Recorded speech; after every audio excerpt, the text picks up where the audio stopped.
तो hello guys, आपका स्वागत है हमारे चैनल कॉन्सेप्ट क्रैकर पे। मैं प्रीत आ गया हूँ आपके लिए एक और वीडियो लेकर। आज हम पढ़ेंगे क्लास 10 का चैप्टर, हिंदी का चैप्टर नेताजी का चश्मा, जिसके लेखक हमारे स्वयं प्रकाश जी। और ये वीडियो सीबीएसई और एचबीएसई दोनों के लिए होने वाली है। तो बिना किसी तरीके इस वीडियो को शुरू करते हैं। अब नेताजी का परिचय, स्वयं प्रकाश जी का परिचय तो आप 9th में जान ही चुके होगे, तो इसको हम छोड़ देते हैं क्योंकि हम जल्दी से जल्दी सिलेबस खत्म करके रिवीजन करेंगे। तो अब हमारा आज का शुरू करते हैं आज की क्लास। नेताजी साहब को हर 15 दिन कंपनी के काम से सिलसिले में उस कस्बे से गुजरना पड़ता था। हालदार तो पता है हालदार कौन था? हालदार होता है, हालदार लिखा है वैसे, वो पुलिस स्टेशन देगा ना, उसमें हालदार होता है। तो वो इसी की बात हो रही है। वो ना हर 15वें दिन में कंपनी, इसमें पुलिस स्टेशन को कहा है के दिन से के हर 15, मतलब वो पुलिस स्टेशन के काम से हर 15वें दिन से कस्बे से गुजरता। कस्बा क्या होता है? कस्बा होता है एक छोटा शहर। कस्बा, कस्बा इक्वल छोटा शहर, छोटा शहर। आगे बढ़ते हैं, आगे क्या लिखा है? कस्बा बहुत बड़ा नहीं था, छोटा शहर, समझ गए ना। जिसे पक्का मकान कहा जा सके वैसे कुछ ही मकान, और जिसे बाजार कहा जा सके वैसे एक ही बाजार। मतलब वहां पे पक्का मकान कुछ ही थे और बाजार भी छोटा सा ही था। कस्बे में एक लड़कों का स्कूल और एक लड़कियों का स्कूल था। जैसा आपके यहाँ होता है ना, बॉयज का स्कूल अलग, लड़कियों का स्कूल अलग, ऐसे दो स्कूल थे, एक लड़कों के लिए एक लड़कियों के लिए। एक सीमेंट का छोटा सा कारखाना, एक छोटा सा कारखाना था जिसमें कार खड़ी होती थी। 2 ओपन एयर सिनेमाघर, सिनेमाघर तो पता ही है जहां मूवी देखते हो। और एक ठो नगर पालिका थी, एक नगर पालिका थी, नगर पालिका थी। तो कुछ ना कुछ करती रहती थी नगर पालिका ना, हमेशा कुछ ना कुछ करती रहती थी। कभी कोई सड़क पक्की करवा दी, कभी कुछ पेशाब घर बनवा दिए, कभी कबूतरों को छतरी बनवा दी, तो कभी कभी सम्मेलन करवा दिया। इसी नगर पालिका के उस उत्साही बोर्ड या बनवा दी। ठीक है, ये नगर पालिका इसमें इस शहर में कुछ ना कुछ काम करवाते रहते थे। कभी टॉयलेट बनवा दिया, कभी कबूतरों के लिए छत्ते बनवा दिए, कभी सड़क बनवा दी, ऐसे। इसी नगर पालिका के किसी उत्साही बोर्ड या प्रशासनिक अधिकारी एक बार शहर के मुख्य बाजार के मुख्य चौराहे पर नेताजी के बोस के संगमरमर की प्रतिमा लगवा दी। मतलब कि जो इस नगर पालिका का एक मुख्य सदस्य था ना, उसने ना ये सोचा कि जो ये हमारा कस्बा, इसमें ना इसने ना एक ना वो बनाने की सोची, क्या बोलते हैं उससे, नेताजी सुभाष चंद्र बोस जी की मूर्ति बनवाने की सोची। प्रतिमा, प्रतिमा प्रतिमा प्रतिमा मूर्ति को ही कहा है, मूर्ति को ही कहा है। ठीक है, प्रतिमा बना लगवा दी। यह कहानी उसी प्रतिमा के बारे में है, बल्कि उसी में एक छोटे से हिस्से के बारे में। यह कहानी इसी मूर्ति के बारे में है। ठीक है, पूरी बात तो पता नहीं, लेकिन लगता है कि देश के अच्छे मूर्तिकारों की जानकारी नहीं होने और अच्छी मूर्ति का लागत अनुमान और उपज कहीं बहुत ज्यादा होने के कारण काफी समय हुआ और चिट्ठी पत्री में बर्बाद हुआ होगा, और बोर्ड की शासनावधि समाप्त होने की घड़ियों में किसी स्थानीय कार को ही अवसर देने का निर्णय किया होगा। पूरी बात तो पक्का नहीं कह सकते, परंतु देश के जो अच्छे मूर्तिकार थे, देश के जो अच्छे मूर्तिकार थे वो तो थे नहीं, तो इसलिए ना वो जिससे अच्छी मूर्ति बने, कम लागत और कम समय में, इसके लिए ना उन्होंने ना एक छोटे से ही क्या बोलते हैं, कलाकार को मार्ती बनाने का काम सौंपा। और अंत में कस्बे के इकलौते हाई स्कूल के इकलौते ड्राइंग मास्टर मान लीजिए मोतीलाल जी को ही यह काम सौंप दिया गया, क्योंकि जो महीने भर में मूर्ति बनाकर पटक देने का विश्वास दिला रहे थे। अंत में जाकर कुछ नहीं, कोई भी मूर्ति बनाने के लिए नहीं मिला, तो जो उनके वहां पर स्कूल था ना, उसके जो इकलौते वो थे ड्राइंग मास्टर, उस मोतीलाल, उसको ना उन्होंने ना वो ड्राइंग बनाने का काम सौंप दिया।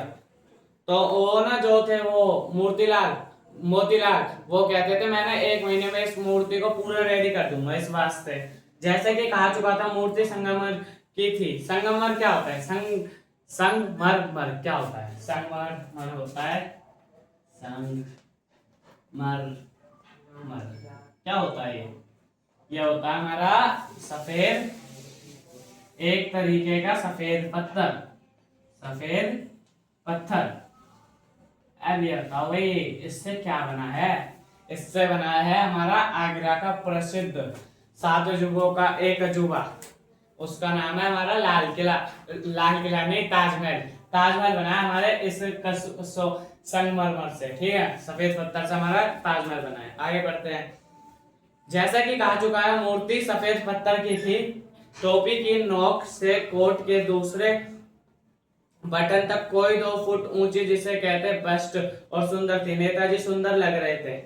टोपी की नोक से कोट के दूसरे बटन जिसे कहते हैं बस्ट, और सुंदर थी। नेताजी सुंदर लग रहे थे, कुछ मासूम और कमसीन। नेताजी मासूम और कमसीन भी लग रहे थे। फौजी वर्दी में मूर्ति को देखते ही दिल्ली चलो और मुझे खून दो वगैरह याद आने। उनकी जो मूर्ति थी ना, फौजी वर्दी में थी, तो ना मूर्ति को देखते ही उनके प्रसिद्ध नारे की याद आ जाती। नारे कौन से थे? दिल्ली चलो, मुझे खून दो, मैं तुम्हें आजादी दिलाऊंगा, तो उनकी याद आ जाती। इस दृष्टि से यह सफल और सराहनीय प्रयास था। केवल एक चीज की कसर थी जो देखते ही खटकती थी। इस दृष्टि यह ना देखा जाए तो पूरी तरीके से सफल था, पर एक चीज की कसर रह गई थी। नेताजी की आंखों पर चश्मा नहीं था, यानी चश्मा तो था लेकिन संगमरमर का नहीं था। मतलब कि जो नेताजी का चश्मा था ना, नेताजी की मूर्ति के ऊपर जो चश्मा था, वो ना इस संगमरमर पत्थर का नहीं था, वो था, आगे बढ़ेंगे, लेकिन एक सामान्य और सचमुच के चश्मे का चौड़ा काला फ्रेम मूर्ति को पहना दिया गया था। जैसे वो होता है ना रंग बिरंगे चश्मे, ऐसे काले कलर का चश्मा नेताजी को पहना दिया था असलीकत का। हालदार साहब जब पहली बार इस कस्बे से गुजरे और चौराहे पर पान खाने रुके, हालदार साहब इस कस्बे से, इस शहर से जा रहे थे, तो उन्होंने चौराहे पर एक पान वाला था, तो वहां पान खाने रुके, ठीक है। चश्मे तभी उन्होंने उसे लक्षित किया और उनके चेहरे पर एक कौतुक, रुको एक सेकेंड, चश्मे का चौड़ा काला फ्रेम मूर्ति को पहना दिया गया था। हलदार साहब जब पहली बार कस्बे से गुजरे और चौराहे पर पान खाने रुके, तभी उन्होंने इसे लक्षित किया और उनके चेहरे पर एक कौतुक भरी मुस्कान फैल गई। उनके मतलब इधर कौतुक भरी, कौतुक भरी क्या होता है? कौतुक भरी, इसके 2 मीनिंग हो सकते हैं, और यहाँ पर है हमारा भाई आश्चर्य है, आश्चर्य, ठीक है। इसके 2 मीनिंग हो सकते हैं, यहाँ पर हमारा आश्चर्य। हालदार साहब जब उन्होंने मूर्ति को देखा तो उनके चेहरे पर आश्चर्य भरी मुस्कान थी। वाह भाई, यह आइडिया भी ठीक है, मूर्ति पत्थर की लेकिन चश्मा रियल। जीप कस्बा छोड़कर आगे बढ़ गई। वो जीप में थे ना, तो जीप ना कस्बा उस शहर को छोड़कर आगे चली गई। तब ही हालदार साहब इस मूर्ति के बारे में ही सोचते रहे और अंत में इस निष्कर्ष पर पहुंचे कि कुल मिलाकर कस्बे के नागरिकों का यह प्रकार सराहनीय ही कहा जाना चाहिए। मैं तो मूर्ति के रंग रूप या कद का नहीं, उस भावना का है, वरना तो देशभक्ति आजकल मजाक की चीज होती जा रही है। तो वो आगे जब जा रहे थे ना जीप में बैठकर, तो वो आगे तो चले गए, उनका शरीर तो आगे चला गया पर मन वहीं रह गया। वो सोचते रहे, वो इसी बात को सोचते रहे। कुल मिलाकर कस्बे के नागरिकों का यह प्रयास सराहनीय था कि कुल मिलाकर कस्बों का यह काम बिल्कुल सही था कि आजकल जो हमारी देशभक्ति की भावना है ना, वो मजाक की है, बस वो मजाक में बन के रह गया, असलीकत में नहीं है, ठीक है। दूसरी बार जब हालदार साहब उधर से गुजरे तो उन्हें मूर्ति में कुछ अंतर दिखाई दिया। ध्यान से देखा तो पाया कि चश्मा दूसरा है, ठीक है। पहले मोटे फ्रेम वाला चौकार चश्मा था, अब तार के फ्रेम वाला गोल चश्मा। पहले मोटा चश्मा था, पहला मोटे चश्मा था, इस बार गोल वाला चश्मा था। हालदार साहब का कौतुक और बढ़ा, मतलब इस बार उनकी जिज्ञासा बढ़ी। इधर कौतुक का मतलब है जिज्ञासा, जानने की इच्छा, ठीक है, जानने की इच्छा और बढ़ी उसमें, ठीक है। आगे पढ़ते हैं। वाह, तीसरी बार फिर नया चश्मा था, हालदार साहब की आदत पड़ गई हर बार कस्बे से गुजरते समय चौराहे पर रुकना, पान खाना और मूर्ति को ध्यान से देखना। एक बार जब कोतवाल दूर में उठा और पान वाले से ही पूछ लिया, मतलब कि वह इतना जिज्ञासा, मतलब उसमें इतनी जानने की इच्छा जाग गई थी कि वो जो जिसका पान खाने वाला रुकता ना, उससे पूछ लिया। उसने क्या पूछा भाई,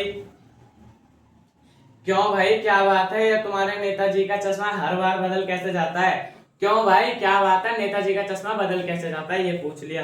पान वाले के खुद में मुंह में पान ठुसा हुआ था। पान वाला खुद पान बना रहा और खा भी रहा। ठीक है, आगे बढ़ते हैं। वहां वह एक काला मोटा और खुश मिजाज आदमी था। वह एक काले कलर का था, मोटा भी था और खुश मिजाज भी था। हवलदार साहब का प्रश्न सुनकर वह आंखों ही आंखों में हंसा। मतलब कि आंखों ही आंखों में हंसना कैसा होता है, अभी आप हंस रहे हो जैसे, वैसा होता है। ठीक है, उसकी उसकी तोंद थिरकी। पीछे घूमकर उसने दुकान के नीचे पान थूका और अपनी लाल काली बत्ती से दिखाकर बोला, कैप्टन चश्मे वाला करता है। उसने ऐसे वो ठेले बैठा होगा ऐसा करके थूक दिया। थूकने के बाद अब उसके दांत तो सफेद थे और लाल, पान की वजह से हो गए, तो लाल सफेद दांतों से उसने क्या बोला, कैप्टन चश्मे वाला करता है। क्या करता है उसने पूछा। किसने पूछा? हालदार ने। हालदार साहब कुछ समझ नहीं पाया। चश्मा चेंज कर देता है। पान वाले ने समझाया क्या मतलब, क्यों चेंज कर देता है। हालदार साहब अब भी नहीं समझ पाए।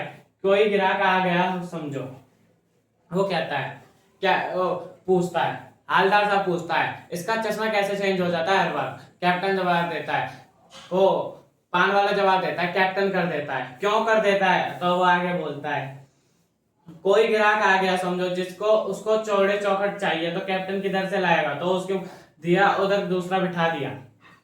मूर्ति पर लगा पड़ा था चश्मा। अब किसी ग्राहक को वो चश्मा पसंद आ गया, तो उसने क्या करा, कैप्टन ने वो चश्मा लगा निकाला, किसी और उस ग्राहक को दे दिया और अपनी तरफ से कोई दूसरा चश्मा लगा दिया। तो आगे बढ़ते हैं। अब हालदार साहब को बात कुछ समझ में आई। एक चश्मे वाले है जिसका नाम कैप्टन है, उसे नेताजी के बगैर चश्मे वाली मूर्ति बुरी लगती है, बल्कि आहत करती है, मानो चश्मे के बगैर नेताजी को असुविधा हो रही है।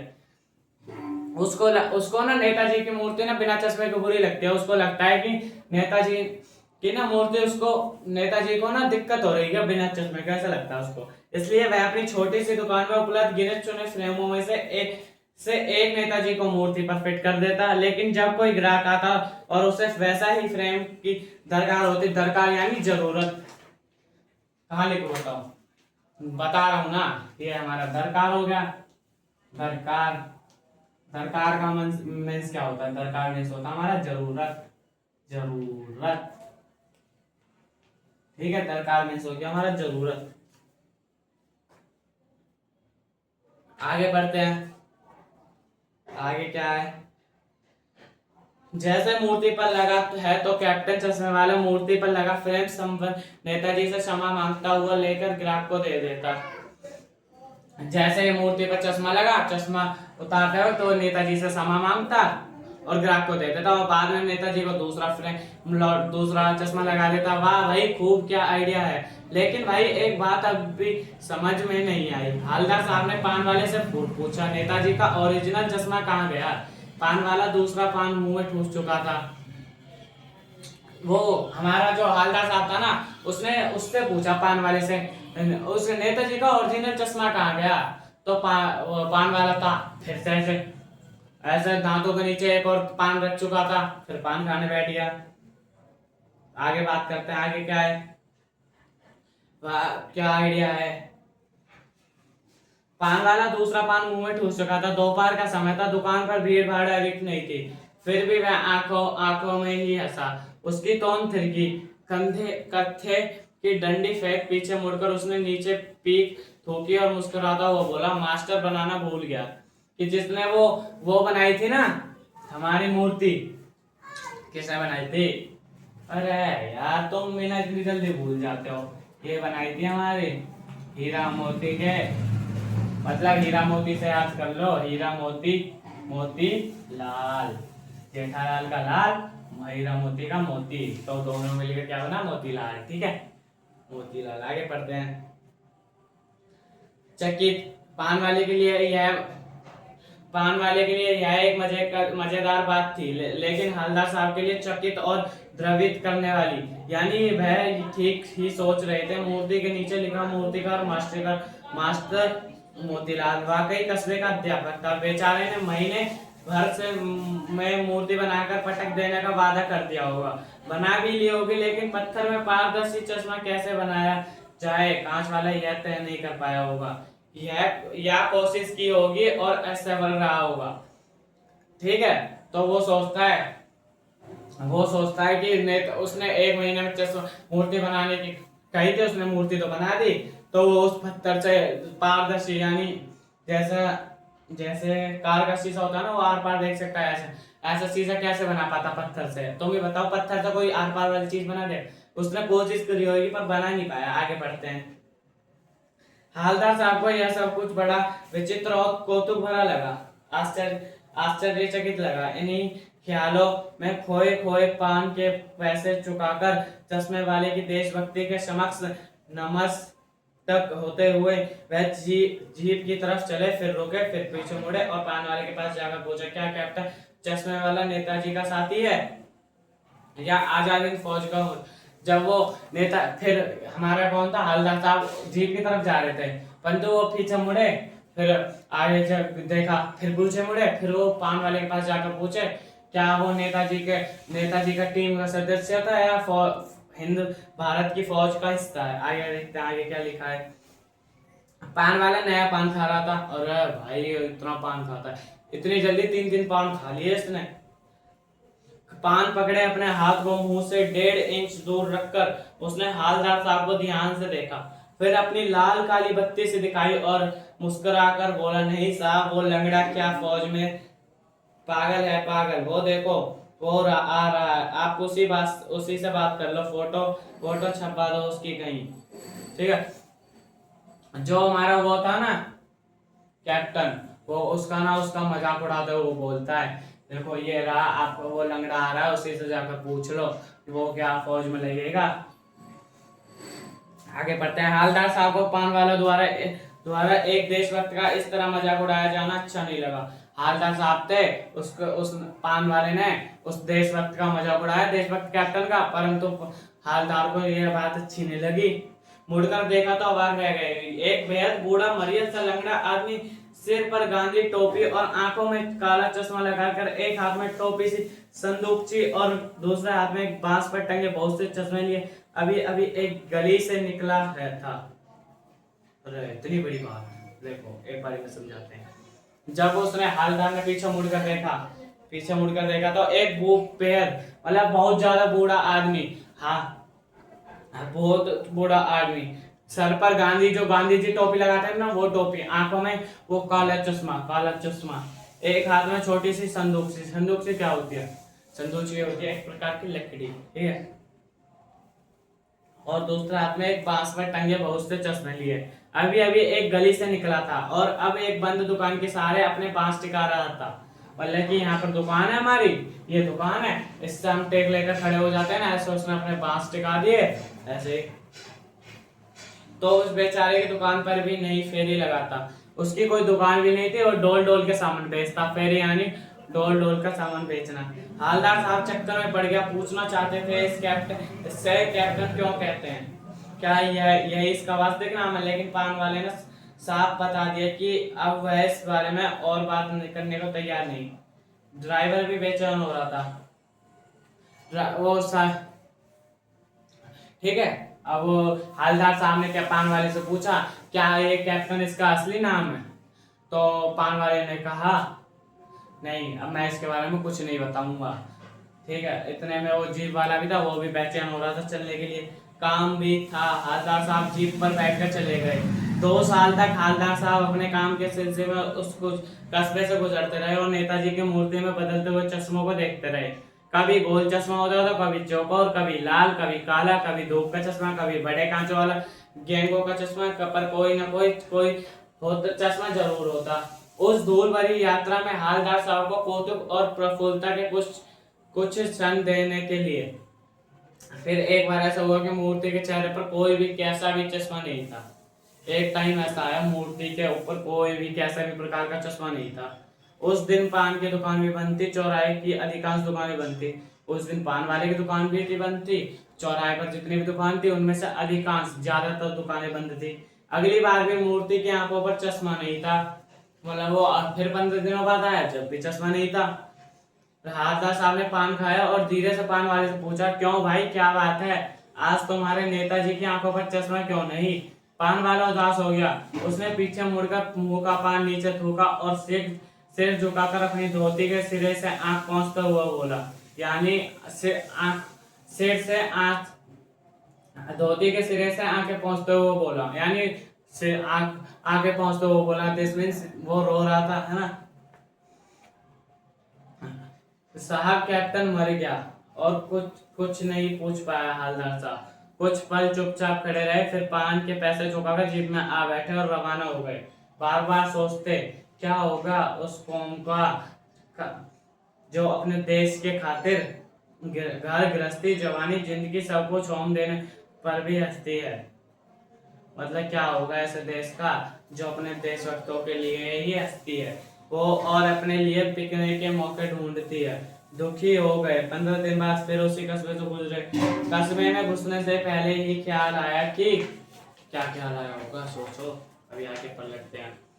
कस्बे की हृदय स्थली में सुभाष की प्रतिमा अवश्य ही प्रतिष्ठा होगी, प्रतिष्ठापत्ति होगी, लेकिन सुभाष की आंखों का चश्मा नहीं होगा। उन्होंने सोचा कि मूर्ति तो वहीं पर होगी पर उनकी आंखों पर चश्मा नहीं होगा, क्योंकि मास्टर बनाना भूल गए और कैप्टन मर गया। सोचा आज वहां रुकेंगे नहीं, पान भी नहीं खाएंगे, मूर्ति की तरफ देखेंगे भी नहीं, सीधे निकल जाएंगे। उन्होंने सोचा वो वहां पर रुकेंगे ही नहीं, ना पान खाएंगे, सीधे के सीधे निकल जाएंगे। आज बहुत काम है, पान आगे कहीं खा लेंगे। लेकिन आदत से मजबूर आंखें चौराहे आते ही मूर्ति की तरफ उठ गई। कुछ ऐसा देखा कि चीखे, रोको। जीप स्पीड में थी। ड्राइवर ने जोर से ब्रेक मारे। रास्ते चलते लोग देखने लगे। जीप रुकते ना रुकते हालदार साहब जीप से कूदकर, मतलब जब जीप रुकती रही थी उतने में हालदार साहब जीप से कूदकर तेज तेज कदमों से मूर्ति की तरफ लपके और उसके ठीक सामने जाकर अटेंशन खड़े हो गए। मतलब कि अभी मैं आपके सामने हूँ बिल्कुल ऐसे, वो भी मूर्ति के सामने आकर खड़े हो गए। मूर्ति की आंखों पर सरकंडे से बना छोटा सा चश्मा रखा हुआ था। सरकंडे, सरकंडे क्या होता है भाई? सरकंडे बताते हैं अभी सरकंडे क्या होता है। पहले सरकंडे की स्पेलिंग देख लो। मैं भी आपको अर्थ तो बता रहा हूँ, पेपर में ये मत लिख के आ जाना, ये तो मैं आपके समझ के लिए बता रहा हूँ। सरकंडे का मतलब होता है, मतलब कि सीख की छोटी छोटी, मतलब छोटी छोटी सीखें, जैसे जिससे पक्षी वो बनाते हैं ना अपना घोंसला, ऐसी सीखों की बात हो रही है। सरकंडे, सरकंडे से बना छोटा चश्मा रखा होता है, जैसे बच्चे बना लेते हैं। हालदार साहब भावुक है, इतनी सी बात पर उनके आंखें भर आई। हालदार साहब भावुक हो गए और इतनी सी बात पर उनकी आंखें भर आई, यानी उनकी आंखों में आंसू आ गए। तो हमारा चैप्टर यहीं खत्म होता है। अब बताओ कैसा लगा चैप्टर। चलो देखो, इसके ना प्रश्न अभ्यास है, वीडियो लंबी हो जाएगी, इसको हम आगे पढ़ेंगे, ठीक है। अब आपने ये चैप्टर पढ़ लिया होगा, अब आसान है, फिर भी मैं आपको एक आध क्वेश्चन तो समझा ही देता हूँ जिससे आपको मुझे आगे बता दूँ आगे हम कैसे पढ़ने वाले। सेनानी ना होते हुए भी चश्मे वालों को लोग कैप्टन क्यों कहते थे? पूरे चैप्टर में कहीं नहीं बताएगा, इसको हम अपने लैंग्वेज में लिखते हैं। सेनानी होने के बाद भी कैप्टन को, चश्मे वाले को लोग कैप्टन क्यों कहते थे? कैप्टन इसलिए कहते थे क्योंकि वो एक जो हमारे सुभाष चंद्र बोस थे वो देशभक्त थे, तो वो देशभक्त के लिए हमेशा आगे खड़ा रह लेता था। उसने अपनी पूरी जिंदगी देशभक्ति के लिए कुर्बान कर दी। वो उन्होंने चश्मा नहीं बनाया, फिर भी वो उस पर चश्मा लगाते रहते, क्यों उनको कभी उन्होंने चश्माहीन नहीं रहने दिया, इसलिए लोग उनको कैप्टन कहते थे, ठीक है। तो ये चैप्टर वैसे हमारे यही खत्म होता है। अगली वीडियो में हम पढ़ेंगे अभ्यास के प्रश्न उत्तर। तो इस वीडियो को यहीं समाप्त करते हैं, मिलते हैं किसी नेक्स्ट वीडियो में, जब तक के लिए थैंक यू।